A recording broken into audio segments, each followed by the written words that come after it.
तो standing crop आ गया समझ में। टोटल बायोमास की बात करेंगे बस।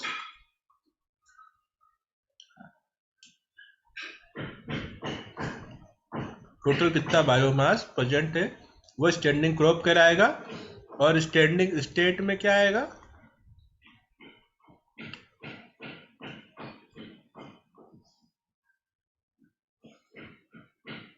टोटल न्यूट्रिएंट की बात करेंगे। याद रखना, कंफ्यूज नहीं होना, क्वेश्चन आता है यहाँ से। फिर एक आता है फूड वेव। फूड वेव क्या है? वेव मतलब होता है जाल। एक तो फूड चेन थी, जैसे एक फूड चेन ये हो गई। प्रोड्यूसर, पहला ट्रॉफिक लेवल कौन होता है? Producer, trophic level 1। Trophic level 2 पे आया प्राइमरी कंज्यूमर हेर्बीवोरस, फिर सेकेंडरी कंज्यूमर। ठीक, एक ये हो गई। एक ऐसे यहाँ पे भी सेम फूड चेन चल रही है। अब ये फूड चेन आपस में क्या हो जाए, कहीं से कनेक्ट हो जाए, ये ऐसे कनेक्ट हो जाए तो ये क्या हो गया, जाल बना देगी। और ये कनेक्ट कौन करता है? ओमनीवोरस। एक फूड वेव को दूसरे में जनरली कनेक्शन कौन करवाता है? ओमनीवोरस, क्योंकि वो सब खाते हैं तो प्राइमरी कंज्यूमर भी बन जाते हैं, सेकेंडरी कंज्यूमर भी बन जाते हैं। तो ओमनीवोरस, ये याद रखना, जो फूड वेव बनाने में इंपॉर्टेंट रोल प्ले कौन करता है? ओमनीवोरस। इसीलिए बोला था ओमनीवोरस को याद रखना कि फूड वेव बनाने में इंपॉर्टेंट रोल प्ले करते हैं। ठीक है, डिफरेंट फूड चेन जब आपस में इंटरकनेक्टेड हो जाए तो क्या कहलाएगा? Food web. कौन बनाता है? ओमनीवोरस। जैसे क्रो हो गया, कौवा, ह्यूमन, कॉकरोच। ठीक,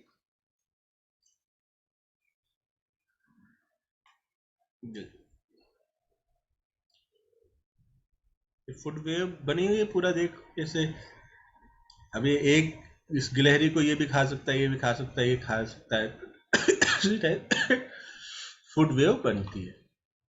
अच्छा, अब आओ एनर्जी फ्लो पे। तो एनर्जी का जो फ्लो होता है वो ऑलवेज वन डायरेक्शनल होता है, हमेशा एक डायरेक्शन में होगा।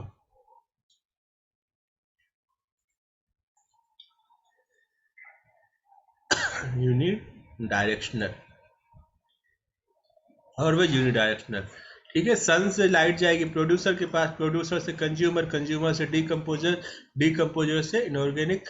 तो ये प्रोसेस चलती रहेगी। ठीक, तो ये हमेशा सन से जा रही है लाइट प्रोड्यूसर के पास, प्रोड्यूसर से कंज्यूमर के पास, कंज्यूमर से डीकम्पोजर के पास। तो हमेशा ही क्या होगा, इसी टाइप से होगा। और इसमें से क्या चलता है, जैसे प्रोड्यूसर है तो हीट के फॉर्म में कुछ एनर्जी लॉस होगी। कितनी लॉस हो जाती है? 90% लॉस होता है। और 10% एनर्जी ही क्या करती है? आगे जाती है। ठीक है, 10% एनर्जी क्या जाती है? आगे जाती है। और केवल 90% एनर्जी हीट लॉस के रूप में निकल जाती है। मान लो सन से अगर 1000 आ रही है, 1000 किलो कैलोरी एनर्जी प्रोड्यूसर ने खुद दी, प्रोड्यूसर ने उसको बनाया, उसमें से जो 9 से है वो हीट लॉस के रूप में बाहर निकल जाएगी, केवल 10 किलो कैलोरी ही आगे जाएगी। अब उस 10 किलो कैलोरी में से 9 किलो कैलोरी 90% हीट लॉस में चली जाएगी, केवल 10% ही डीकम्पोजर्स के पास में 10% मतलब 1 किलो कैलोरी। इसीलिए जो फूड चेन होती है, फूड चेन 4 से ज्यादा की नहीं हो सकती है। ठीक है, 4 ट्रॉफिक लेवल से ज्यादा की जनरली फूड चेन देखने को नहीं मिलती। क्यों नहीं देखने को मिलेगी? क्योंकि एनर्जी बचेगी नहीं, आखिरी के बाद तो खाएगा क्या तो जनरली 4 ट्रॉफिक लेवल देखने को मिलते हैं, जनरल बात कर रहे हैं।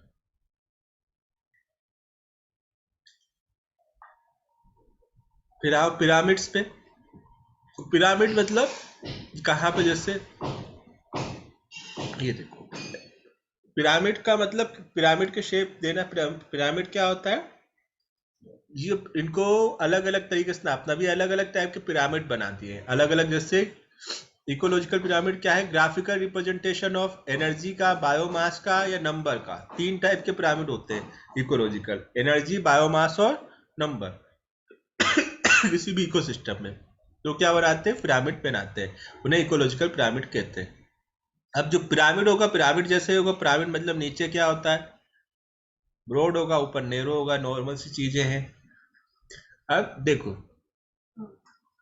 3 टाइप के बोले, एक एनर्जी बोला। तो एनर्जी में क्या होता है? लॉस होता रहता है। सबसे अधिक एनर्जी किसके पास होती है? प्रोड्यूसर के पास। फिर उसके बाद प्राइमरी कंज्यूमर के पास जाएगी, फिर सेकेंडरी कंज्यूमर के पास जाएगी, फिर डिस्ट्रीब्यूटर्स के पास जाएगी। तो यहाँ पे सबसे अधिक एनर्जी, फिर उससे कम, फिर उससे कम, फिर उससे कम। तो जो एनर्जी का पिरामिड होता है वो ऑलवेज अपराइट होता है।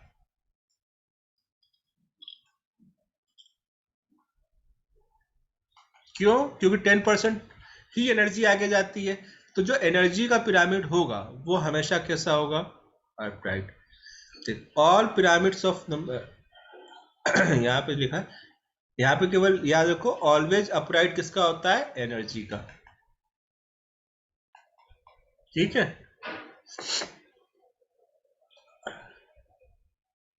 अब नॉर्मली जो है, नॉर्मली तो सभी के नंबर का भी अपराइट होता है, नॉर्मल बात करें, एनर्जी का भी अपराइट होता है, और बायोमास तीनों का ही क्या होता है? पिरामिड अपराइट होता है। पिरामिड तीनों के अपराइट होते हैं, पर एनर्जी के ऑलवेज अपराइट होते हैं। नंबर और बायोमास में एक्सेप्शन है, एनर्जी में कोई भी एक्सेप्शन नहीं है। ठीक है, तो याद रखना कि होते सभी के अपराइट है नॉर्मल, पर नंबर वाले में, बायोमास में एक्सेप्शन है, एनर्जी में ऑलवेज अपराइट होगा, उसका कोई भी एक्सेप्शन नहीं है। ये क्वेश्चन पूछा जाता है। ठीक, देखो अब इन्वर्टेड पिरामिड कहाँ मिलेगा? क्वेश्चन आता है इन्वर्टेड। एक्वेटिक इकोसिस्टम, कहाँ पे? एक्वेटिक।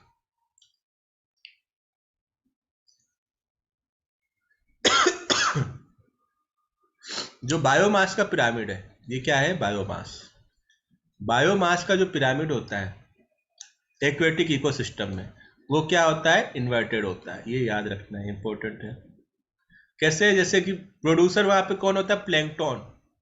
प्लैंकटन का वजन कम होता है, उनको खाते हैं जू प्लैंकटन। जू प्लैंकटन का वजन और कम होता है, उनको खाती मछलियां, उनका वजन, छोटी मछलियां, फिर बड़ी मछलियां, और बड़ी मछलियों का वजन और ज्यादा होता है। तो बायोमास में क्या हो जाता है? इन्वर्टेड होता है। ये चीज याद रखना है। ठीक, लिखा है the pyramid of the pyramid of biomass is also inverted because of the biomass of fishes is more than the phytoplankton. phytoplankton मतलब जो छोटे छोटे प्लांट से जो तैरते रहते हैं वो कहलाते हैं फाइटोप्लैंक्टन। तो फाइटोप्लैंक्टन जो होते हैं वो ऑलवेज कैसे होते हैं? उनका बायोमास फिशेस की बायोमास से कम होगा, फिशेस के वेट से तो कम ही होना है।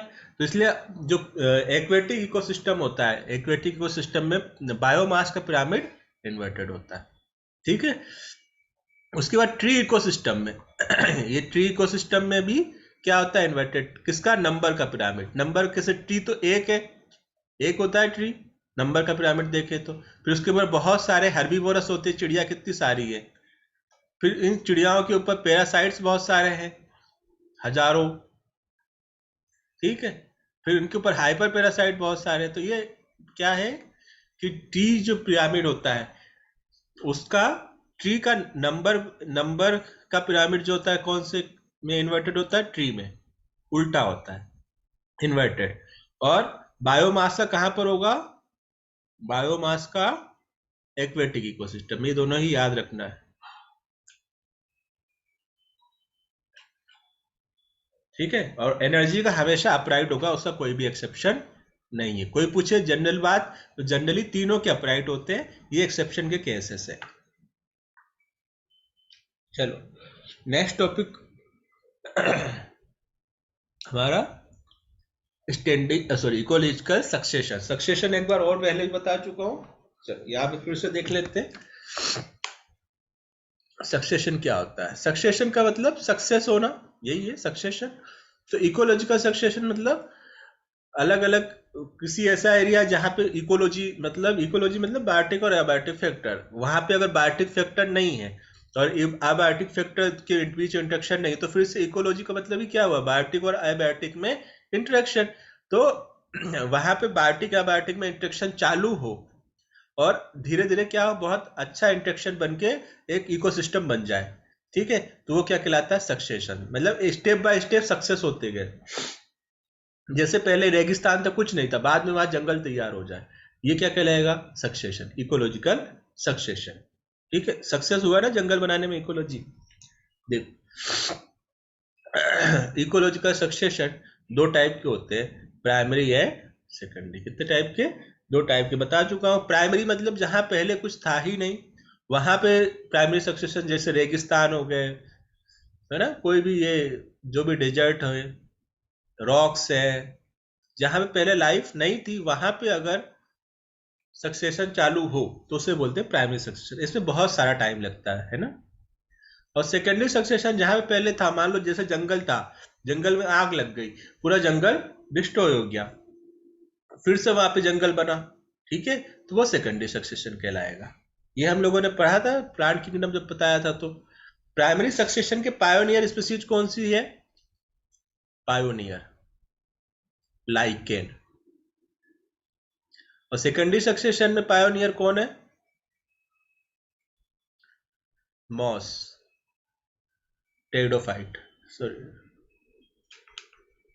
मॉस नहीं, टेरिडोफाइट।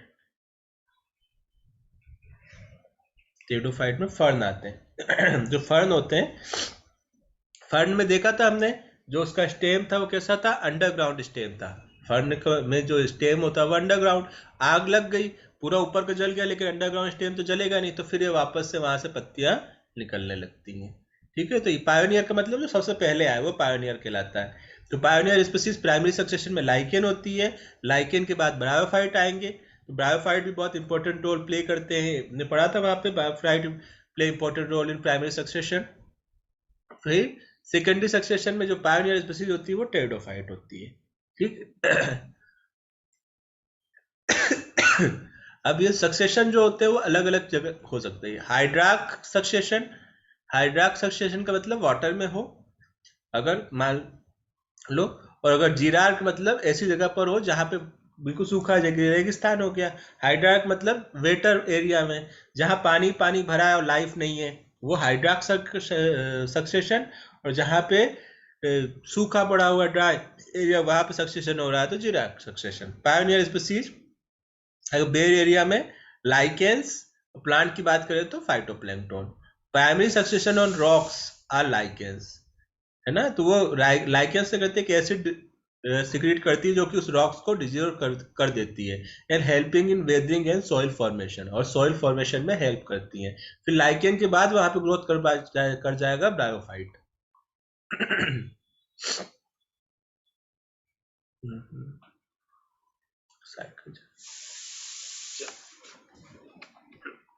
यहीं पे भी देखो, ये रहा नहीं है, इसमें भी बच्ची हुई है ना स्टेप से भी।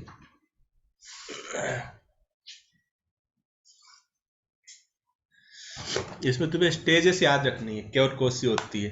तुम्हारी बुक में दी हुई है, कौन सी दी है, ये क्या बोलते हैं, किसी वाटर हाइड्राक की जो है स्टेप्स दे रखी है, तो तुम्हें वो याद रखनी है। क्या क्या है? पहली, सबसे पहली स्टेज होती है फाइटोप्लैंक्टन। वाटर के अंदर एक जगह वाटर भरा है, कुछ नहीं तो सबसे पहले फाइटोप्लैंक्टन। ठीक है, फाइटोप्लैंक्टन, फाइटोप्लैंक्टन मतलब ऐसे, फाइटो मतलब प्लांट जो क्या करे, तैरते रहे, है ना, छोटे छोटे प्लांट होते तो तैरते हैं, स्मॉल, बहुत छोटे, फाइटोप्लैंक्टन। फाइटोप्लैंक्टन के बाद जो नेक्स्ट स्टेज आती है वो आती है सबमर्ज्ड प्लांट। सबमर्ज मतलब डूबे हुए, सबमर्ज्ड प्लांट आएंगे। ठीक है, तो फाइटोप्लैंक्टन के बाद सबमर्ज्ड स्टेज, सबमर्ज्ड स्टेज के बाद जो आती है तो सबमर्ज्ड फ्री फ्लोटिंग। सबमर्ज्ड मतलब ये फाइटोप्लैंक्टन बताया था, ऊपर तैर रहे हैं। जो सबमर्ज्ड आएंगे वो क्या करेंगे, ऊपर पानी भरा है पर पानी के अंदर यहाँ पे जुड़े हुए रहेंगे, ये इनकी रूट्स है, ठीक है, तली पर। सबमर्ज के बाद जो थर्ड स्टेज आएगी वो आएगी submerged free floating plant. Submerged free floating मतलब डूबे हुए भी रहेंगे और तैरते रहेंगे, ये इस टाइप से स्टेज रहेगी। जैसे पानी भरा हुआ है तो आधा तो नीचे डूबे हुए हैं, ये रहे प्लांट, ठीक है, ये रहे प्लांट, अब जमीन पे नहीं है, तैर रहे हैं, तो ये कहते हैं free submerge free floating stage. ठीक, उसके बाद आती है read swamp step. Read swamp, swamp का मतलब हो गया वहां दलदल बन गया, ठीक है, झाड़ियां उगने लग जाएंगी वहां पे, सॉरी झाड़ियाँ, हर मतलब दलदली एरिया जैसा टाइप से हो जाएगा, वहां पे घासेस भी बहुत ज्यादा घास रहेगी, पर अगर पाँव रखा तो पाँव अंदर चला जाएगा, उसे बोलते हैं रीड स्वैम्प स्टेज। ठीक, रीड स्वैम्प स्टेज के बाद आएगा मार्स मीडो स्टेज। मार्स मीडो, ये सब नाम याद रखने हैं। और मार्श मार्श मीडो के बाद आता है स्क्रब स्टेज, और स्क्रब स्टेज के बाद फाइनल जो आता है फॉरेस्ट। अच्छा, एक चीज और याद रखना, चाहे हाइड्राक सक्सेशन हो चाहे जीराक सक्सेशन हो, फाइनल जो कम्युनिटी होती है, फाइनल कम्युनिटी ऑलवेज फॉरेस्ट होती है।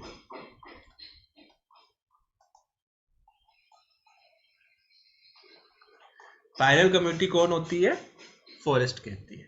ठीक है, तो ये स्टेजेस याद रखनी है। सबसे पहले फाइटोप्लैंक्टन, फाइटोप्लैंक्टन के बाद सबमर्ज स्टेज, इसके बाद सबमर्ज फ्री फ्लोटिंग, फिर read swamp, Mars मीडो, scrub stage और फॉरेस्ट स्टेज। ठीक, तो ये तो इसी ऑर्डर में याद रखना है, पूछा जा सकता है, और एनसीईआरटी में डायग्राम है उसको देख लेना, वो किया जा सकता है। ठीक है, अब ये जो बीच देखो ये जो स्टेज है, पहली स्टेज को तो बोल दिया पायोनियर स्टेज है ना, लास्ट वाले को बोल दिया फाइनल कम्युनिटी। तो बीच की जो स्टेजेस होती है इनको बोलते हैं सीयर। क्या कहते हैं? सीयर, SERE, सीयर कहा जाता है। जो बीच की स्टेजेस होती है उन्हें क्या कहा जाता है? सीयर कहते हैं। ठीक है, याद रहेगा। तो इसलिए ये हाइड्राक सक्सेशन को हाइड्रोसीयर भी कहते हैं। हाइड्राक सक्सेशन को क्या कह देते हैं? हाइड्रोसीयर। जीरा को जीरो शीयर।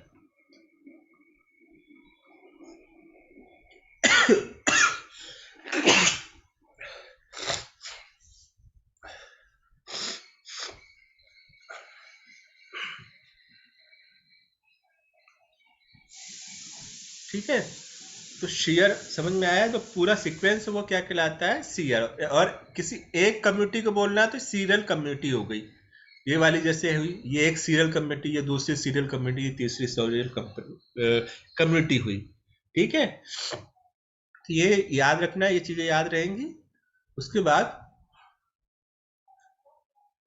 सक्सेशन और इवोल्यूशन दोनों आपस में पैरेलल प्रोसेस है। Succession and evolution are parallel process, मतलब सक्सेशन और इवोल्यूशन साथ साथ हुआ है, एक साथ ही हुआ है, पैरेलल प्रोसेस। जैसे हम लोग देखते थे अभी कि पोलिनेटर एनिमल प्लांट का जो है इवोल्यूशन एक साथ हुआ है, इसके पहले हमने देखे ना बहुत सारे, समझ गए? तो इस टाइप से ही पूरा है। अब नेक्स्ट चलते हैं न्यूट्रिशन के ऊपर। तो एक पर्टिकुलर समय में जितना न्यूट्रिशन प्रेजेंट है वो तो क्या कहलाएगा? स्टैंडिंग स्टेट बता दिया था। अब देखो, जो भी न्यूट्रिशन किसी भी लिविंग के अंदर है उसको वापस से कहाँ जाना है? नॉन बायोटिक फैक्टर में जाना है। तो ये न्यूट्रिशन साइकिलिंग कहलाती है। बायोटिक अबायोटिक, बायोटिक अबायोटिक, पहले एनिमल्स के पास, फिर वापस से एनिमल से मिट्टी में मिलना है, फिर एनिमल बनेगा, फिर मिट्टी में, मतलब जो भी ऑर्गेनिज्म से वापस जाना। तो ये क्या था? Movement of nutrition element through the various component of an ecosystem as between biotic and non-biotic component क्या कहलाता है? न्यूट्रिशन साइकिलिंग कहलाता है। अब ये दो टाइप के हो सकते हैं, या तो गैस साइकिल के रूप में न्यूट्रिशन का होगा, या सेडिमेंट्री। ठीक है, तो गैसियस साइकिल में तुमने देखा था एटमॉस्फेयर में दो चीजें हैं, कार्बन, कार्बन डाइऑक्साइड। कार्बन किसके फॉर्म में है? कार्बन डाइऑक्साइड के फॉर्म में। नाइट्रोजन है N2 के फॉर्म में। तो कार्बन डाइऑक्साइड और नाइट्रोजन की कौन सी साइकिल चलती है? Gaseous cycle. जबकि फॉस्फोरस और सल्फर की सेडिमेंट्री साइकिल होती है। ये कहां पर होते हैं? इनके रिजर्वायर अर्थ क्रस्ट में और रॉक्स में होते हैं, चट्टानों में, फॉस्फोरस के और सल्फर को। तो ये बहुत इंपॉर्टेंट क्वेश्चन है, पूछा जाता है सेडिमेंट्री साइकिल किसकी फिर सेडिमेंट्री साइकिल चलती है? तो फॉस्फोरस और सल्फर, याद रखना, PNS। अब ये कार्बन साइकिल कार्बन साइकिल कुछ नहीं,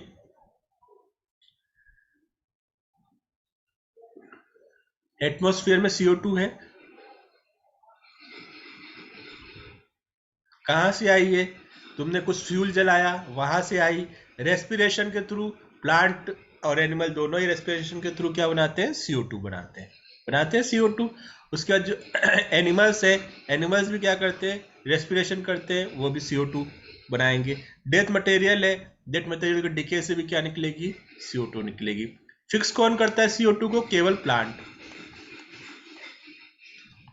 इसको फिक्स करेंगे। फिर प्लांट को क्या करेगा, एनिमल खा जाएंगे, एनिमल क्या हो जाएगा, एनिमल रेस्पिरेशन करेगा, मेटाबॉलिज्म करेगा, CO2 वापस एनवायरनमेंट में। समझिए, ग्रीन प्लांट खुद भी रेस्पिरेशन मेटाबॉलिज्म करेंगे तो फिर CO2 एनवायरनमेंट में। ग्रीन प्लांट को हम लोग जला देते हैं फ्यूल, फिर उनको जलाएंगे, वापस से CO2 एनवायरनमेंट में।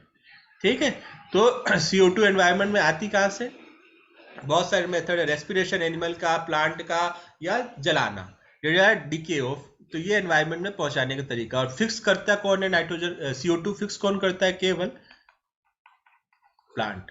तो जितना कार्बन, CO2 को फिक्सेशन का काम केवल प्लांट करता है। तो ये साइकिल हो गई, ग्रीन प्लांट से वापस से एटमॉस्फेयर में। तो ये जो है कार्बन साइकिल।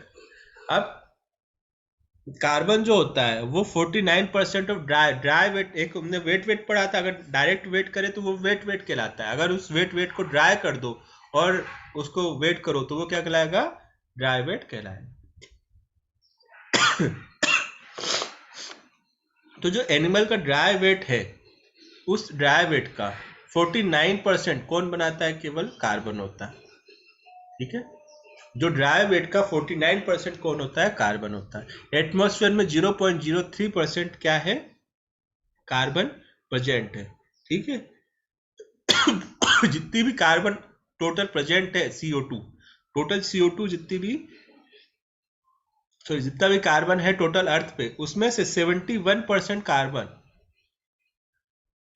टोटल अर्थ पे प्रेजेंट कार्बन का 71% कार्बन ओशियन में है, ओशियंस में प्रेजेंट है ना, CO2 के फॉर्म में डिजॉल्व है। 71%। ठीक,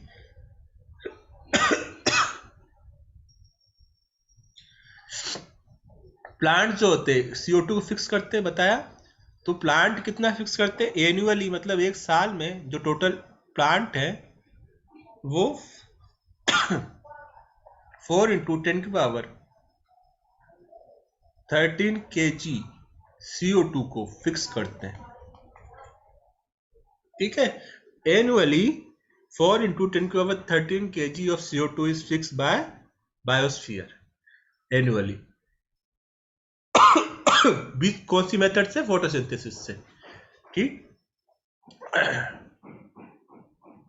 बाकी वही चीज लिखी है, कहाँ से CO2 निकलता है, फॉसिल्स फ्यूल से, डिकम्पोजिशन से, रेस्पिरेशन की एक्टिविटी से। तो यही चीजें मेंशन है। फॉस्फोरस साइकिल,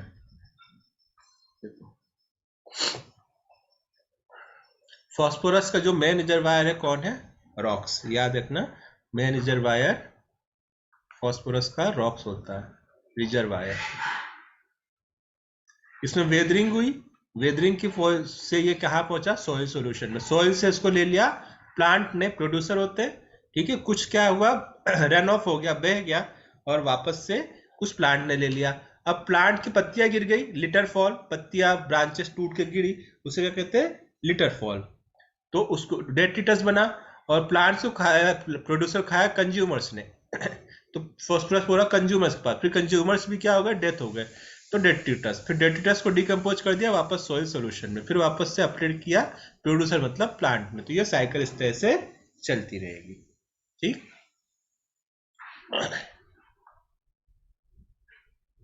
फॉस्फोरस के बारे में जानते ही हो। फॉस्फोरस में है, ATP का बनाता है, ATP में बनाता है, क्या नाम है, एडिनोसिन ट्राइफॉस्फेट, पहले बता चुका हूँ ये सब।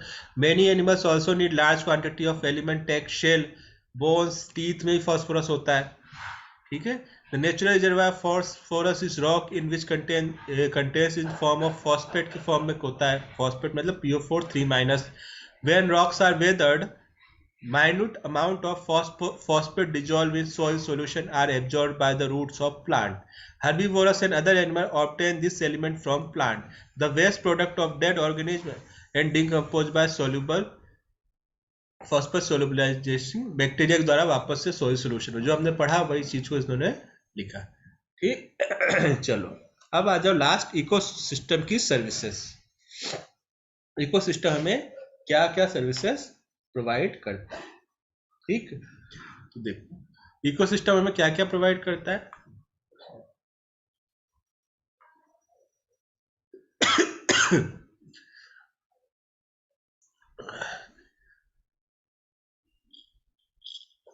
हमें प्यूरिफाई करता है एयर को, वाटर प्रोवाइड करता है, हमें फूड प्रोवाइड करता है। ठीक है, ड्रॉट और सूखे से और फ्लड से भी बचाता है। जैसे फॉरेस्ट है, फॉरेस्ट इकोसिस्टम अगर है कहीं पे तो ड्रॉट नहीं आएगा, सूखा नहीं पड़ेगा, फ्लड नहीं होगा। सूखा क्यों नहीं पड़ेगा? क्योंकि वहां पे जहाँ फॉरेस्ट होते हैं वहां पे बारिश होती है। फ्लड क्यों नहीं आएगा? क्योंकि फॉरेस्ट क्या फ्लड को रोक देते हैं ना। साइकिल, न्यूट्रिशन साइकिल करता है, सोइल को फर्टाइल बनाता है, वाइल्ड लाइफ को जगह, रहने की जगह प्रोवाइड करता है, वाइल्ड लाइफ हैबिटेट देता है, बायोडाइवर्सिटी को मेंटेन करके रखता है, स्टोरेज साइट फॉर कार्बन है, कार्बन को फिक्स करके रखते हैं प्लांट अपने अंदर। Also provide aesthetic, cultural and spiritual value. इसके अलावा बहुत सारा एस्थेटिक मतलब आस्था से जुड़ा हुआ भी है। एक साइंटिस्ट थे, ये तो हो गए सर्विसेज के बारे में। एक साइंटिस्ट थे रॉबर्ट कॉन्स्टेंजा।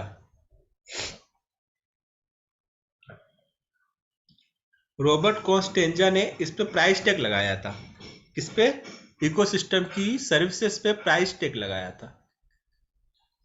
प्राइस टैग मतलब जो हम इससे सर्विस लेते हैं उस पे, मतलब वो कितने, अगर पैसे में निकाले तो कितने का होगा, सिंपल सी बातों में, है ना।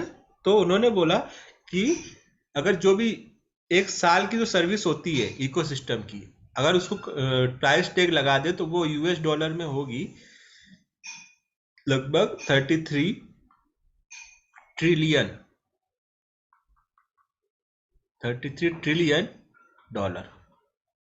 ठीक है, ये इनने बताया था कि टोटल 33 ट्रिलियन एक ईयर में हम लोग इकोसिस्टम से इतनी सर्विस लेते हैं कि उसको इतना पैसा देना पड़े, 33 ट्रिलियन।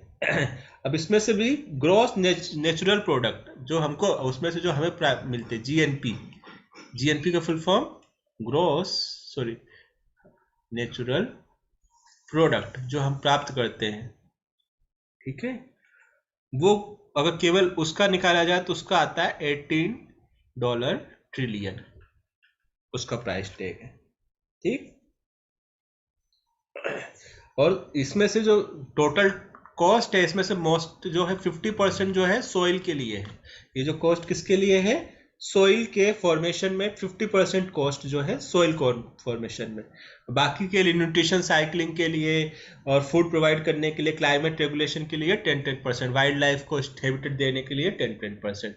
तो 50% जो ये पैसा है, 50% पैसे किसके लिए जाते हैं? इसका सोइल फॉर्मेशन के लिए।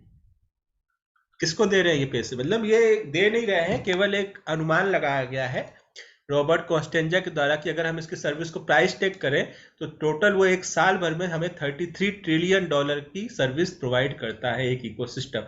उसमें से 50% जो है वो सॉइल फॉर्मेशन में चला जाता है। हमें जो मिलता है ग्रॉस नेचुरल प्रोडक्ट वो 88 ट्रिलियन होते हैं, वो हमें जो ग्रॉस नेचुरल प्रोडक्ट मिलते हैं, और बाकी 10 ये जो 50% आ गया, बाकी 10% क्या है, सभी को बांट दो। ठीक, तो ये टॉपिक था प्राइस टैगिंग का, रॉबर्ट कॉन्स्टेंजा, याद रखना। और इस टाइप से ये पूरा चैप्टर जो है तुम्हारा फिनिश हो गया। ठीक है, इसके लिए ये इकोसिस्टम का चैप्टर खत्म। नेक्स्ट चैप्टर जो है तुम्हारा बायोडाइवर्सिटी एंड कंजर्वेशन, जिसको कल पढ़ेंगे। बायोडाइवर्सिटी एक बार हमारे पास आया था लिविंग वर्ल्ड में, हमने उसको बायोडाइवर्सिटी को थोड़ा सा पढ़ा था। अब यहाँ पे उसको डिटेल में पढ़ेंगे, बायोडाइवर्सिटी क्या है, क्यों इम्पोर्टेंट है, कैसा है। ठीक है, वो भी मैं भी कल खत्म हो जाएगा, बहुत बड़ा टॉपिक नहीं है बायोडाइवर्सिटी भी। ठीक है, तो इसको रिवाइज कर लेना एक बार, और इस पर ज़्यादा कुछ है नहीं वैसे याद करने का, फिर भी एक बार रिवाइज करके इससे क्वेश्चन लगा लेना। ठीक।